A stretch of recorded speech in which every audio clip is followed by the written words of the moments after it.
That's why I said, you know, Harry Maguire has to stand up. Cristiano, I'm expecting to come out and speak. The only real thing I've got to say is yeah, we apologise to the fans. It's nowhere near good enough.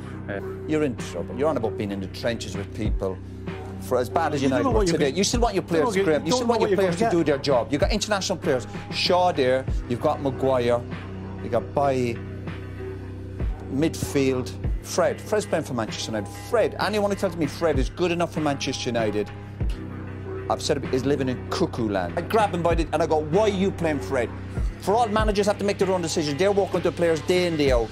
I would look at him and go, why are you playing Fred in the middle of the park? Manchester United need a longer-term approach to a manager. They always have had that. So they're not going to appoint a short-term manager again. They did that with Jose. They went against the grain with that. They're not going to do it again. Right or wrong, they're just not going to do it. They're going to appoint a younger, more up-and-coming manager. If you're Man United, it's the biggest decision about in donkey's years. Go and get the right man and pay the money, whatever it costs. Yeah, that's right. There was only ever going to be one guy for the job. It's your average FIFA guy, which means, of course, it's me and it's you, the viewer, as well. Your average FIFA guys. And we're taking over the reins here at Old Trafford. Sport a nice little maroon number as well. Nothing wrong with a little bit of drip in the early press conference. And it's a brand new series on FIFA 22 career mode with me, your average FIFA guy. It's Manchester United, and there's a little bit of change to the norm as well. Rather than the half-hour epics that we've been having so far on the channel, we're going to have smaller episodes, a little bit more bite-size, around the 10 to 12 minute mark, hopefully. And that'll make it a little bit easier for you, the viewer, and hopefully a little bit nicer to watch as well. And you can see here from the board, expectations, massive expectations are critical. We've got youth development being a focus. Maybe we can even have the class of 22, 30 years on from the class of 92 at Manchester United. We've got to do well domestically, but the expectation is win the league. We've got to do well meeting the final of the Champions League. We'll have to see how we get on, and we're going to need a squad overhaul to do that. The current squad has problems all the way through, rotten to the core of the club is, and we've got to do something about that. It's going to be a long-term project, of course, and I'm going to need your help on the way. If this sounds like your sort of bag, smash that subscribe button and drop a like on the video as well. As we head into the youth academy, we've got Reece House, standout star there, winger. He's 6'3", 4-star, 5-star on your man, and he's got pace to burn as well. Fantastic agility and balance for such a young lad as well, and he can cross a ball. He looks really handy for the future. One we're going to try and get into the team as the series progresses for sure. If we're looking at the main squad though, there's so many players with just 1 year left on the contract, and we've got to shift some dead wood. We're going to lob a load of lads on the transfer market and making a little bit of extra dough. We haven't had a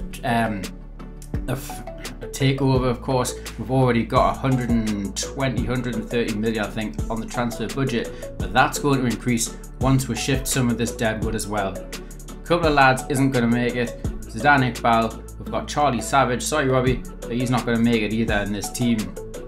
As well as that, we've got to shift some senior pros as well. We've got, later down the list there, we've got Paul Pogba. We can't afford him to leave on a free in the summer. He's going to have to go, and we'll have to make something on him around about the 60 million mark. We'll have to get rid of liability Maguire, that's for sure. We'll get about 35 million for him maybe. And as well, Phil Jones can go, I think, as well. Nemanja Matic, if we go further down, Nemanja Matic will have to go. And really, we're going to need some serious replacements, and that's where I want you to step up. Hit me up in the comments down below. Where would you improve? Certainly the spine, as we can see here. Fred isn't going to cut it long term. We need another centre-half to partner Rafael Varane. As we'll see there, we've got Lindelof at the moment. And we've got to focus on that quality spine going forwards in the team. And from there, let's have a little look. We've got money coming in, 3.5 million for Phil Jones. Stevie G will take him off our hands, thanks very much. And we had Los Angeles FC as our little bit of a warm-up, pre-season friendly. Ronaldo getting the first goal under your average FIFA guy, Rain. As we'll see, trademark celebration there as well. Happy days. Touched on by Elanga, nodded along. And then Sancho there with a rasping finish. It was nice to see some legs getting stretched in a pre-season friendly. A nice little trip out, but it's going to be nothing compared to the Premier League. We're so turgid to play with as well, very heavy. and we need a little bit of reinforcement throughout the team as we move forward towards the start of the season. So then Jesse Lingard is away to Italy. Roma coming in with 15 million offered. And we'll see what we can do there. We're going to try and squeeze a little bit more for Jesse Lingard. In the end, it's just going to be 15.5 million, but that's the wage budget decrease a little bit nicely. I think he's on about 100k. And Matic is off to Spain, Athletic Bilbao, for 14 million. And that's decent money as well for him in his last year of his contract. A grade is important, of course, to keep that potential going throughout the squad, especially young lads that don't always get a chance in the first 11. And finally, we'll get an offer that's going to work for Paul Pogba. We couldn't let him go to Arsenal, Spurs being the rivals, of course, but Barcelona dropping 59.3 million on the table. We won't be able to negotiate much because he's in the last year of his contract, of course, but it's going to be a massive, massive wage bill decrease if we can sell him, and we do as well. Harry Maguire finally is going to get an offer as well. It's going to work for him. Talks broke down between him and Ajax, but Wolves coming in with 32.4, and we're going to try and get them to match the 36 million that were agreed with Ajax. And again, a good decrease on the wage bill as well.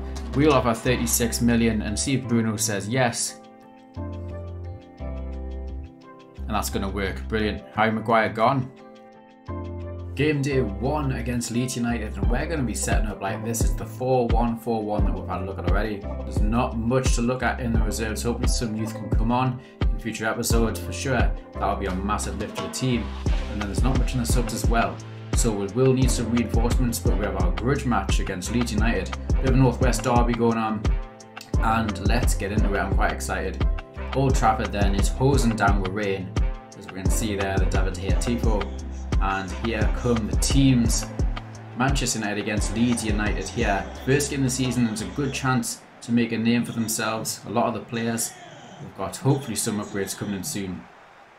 And we're going to clear the ball here, but look at this Leeds press now. Pinned in our own half here, but now we can get the ball away. McTominay comes forwards with it, and now there's some room to move into. Fernandes, and then Rashford looks outside to Luke Shaw. Here he goes with some room to push into. Cross comes in, it's Marcus Rashford. Oh, and has he sliced that? So poor from Rashford there. Great chance to open the scoring for 1-0. And he's just sliced the ball there. It shows where his form is at the moment. Not good enough. Not good enough at all. Corner in. Rodrigo's met the header. It's 1-0. 1-0 to Leeds. And it's against the run of play. Poor from Manchester United from a set piece to concede. And this Old Trafford crowd silenced. Corner in. And I think it's Marcus Rashford that's beaten in the air by Rodrigo. 1-0 to Leeds. Fernandes, and now here we go. Jadon Sancho. Chance to make it 1-1 rather. Ball headed on. It's Fred. Fred from the edge of the area. Oh, good effort. Rattled the frame of the goal. And now through it's Aaron Wan-Bissaka. Aaron Wan-Bissaka now with pace to burn. Sure, this is going to be the leveller. Oh, and he's blasted it behind Ronaldo. So poor. Ronaldo. Outside to Jadon Sancho. Some holes appearing now. Bruno Fernandes. Oh, he's not challenged. It's Bruno. It's going to be 1-1 finally. On the stroke of half time, it's 1-1 the score. He wasn't really closed down at all by the Leeds centre half, and he takes full advantage of that to make it a leveller for Manchester United. Ball into him there, and he's just not challenged, is he? Great finish from him to make it 1-1. And McTominay in his own area there. That's a good ball out. Great ball out. Inside from Wan-Bissaka. Now then, chance to push forward. Ronaldo's had to come so deep to get the ball today. Oh, what a ball that is though. It's Bruno Fernandes. Cuts inside. Oh, post. What a goal that would have been from our own half, and McTominay all the way through. Ronaldo, chance for a counter now. It's a good ball forward. As Sancho, he holds the ball up. Little interplay with him and Ronaldo. Sancho's going to go on though. Jadon Sancho. Post again. We're so unlucky today. As Leeds clear. Late pressure from Leeds. We can't concede the goal now. In, it's Rafinha. Good challenge from Varane, and here we go. That'll be it. That'll be the full-time whistle. 1-1 it is. and it's a point. We would have preferred 3, of course, on the opening game of the season, but positives to take from it. On another day, it would have been 3-1. We've hit the post twice. Rashford's missed a sitter. So not bad at all for the first game. We'll need some room for improvement for sure. We'll need some upgrades in the team. Certainly look at the spine. The centre halves and centre midfield has to be priority. Let me know who we're going to go for. So looking at the calendar then, we've had our 1-1 draw with Leeds, but then we've got 2 away games at St Mary's and Molineux as well to look forward to before we hit September. The transfer window slams shut, and we've got Champions League to think about as well. So busy times coming up. And speaking of the transfer window, if we want to look at Jules Koundé, he's one of the guys I've shortlisted. We'll check out the rest in a second. But if we want Jules Koundé from Sevilla, we've got Juventus coming in, making a bid already. So we'll have to act quickly if we want to go down that route. There he is there. I thought really he's French. He's young, he's got fantastic potential, and he could be a perfect fit at centre half for us. If not, we're going to look at Fikayo Tomori. Of course, what an interesting story out that would be. Former Chelsea player coming back to England at Manchester United after a trip at Milan that was so successful.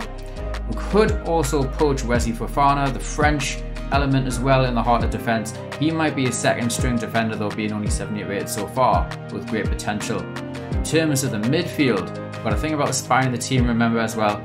So in terms of the midfield, we've got João Palhinha here at Sporting Lisbon, who's got excellent passing defensive statistics. He's 6'3" as well. He's a bit of a beast in the heart of midfield. And speaking of beasts, let's not forget as well, we've got Ruben Neves as a possibility from Wolves. 83 rated, 24 years of age, and wonderful all-round player. An amazing long shot as well, of course, on him as well. Portuguese link with Bruno and Ronaldo. And speaking of Portuguese, we could go for Pedro Neto as well. Not sure if I trust Rashford on the left-hand side, and he could be a great option as well, being left-footed. If I really want to break the bank though, I'm a long-term admirer of Mikel Oyarzabal at Real Sociedad, and he's 24 years of age, brilliant cross on him, brilliant pass with the ball, and can finish as well. Top quality elite player. And those are the options. See what you think, or maybe there's someone else that I haven't even considered. Let me know in the comments down below. But that's going to be a wrap so far for episode 1. Episode 2 coming at you very soon, and if you enjoyed it, please hit subscribe if you haven't done so already, and drop a like on the video. I've been your average FIFA guy. Until next time, I'll see you later.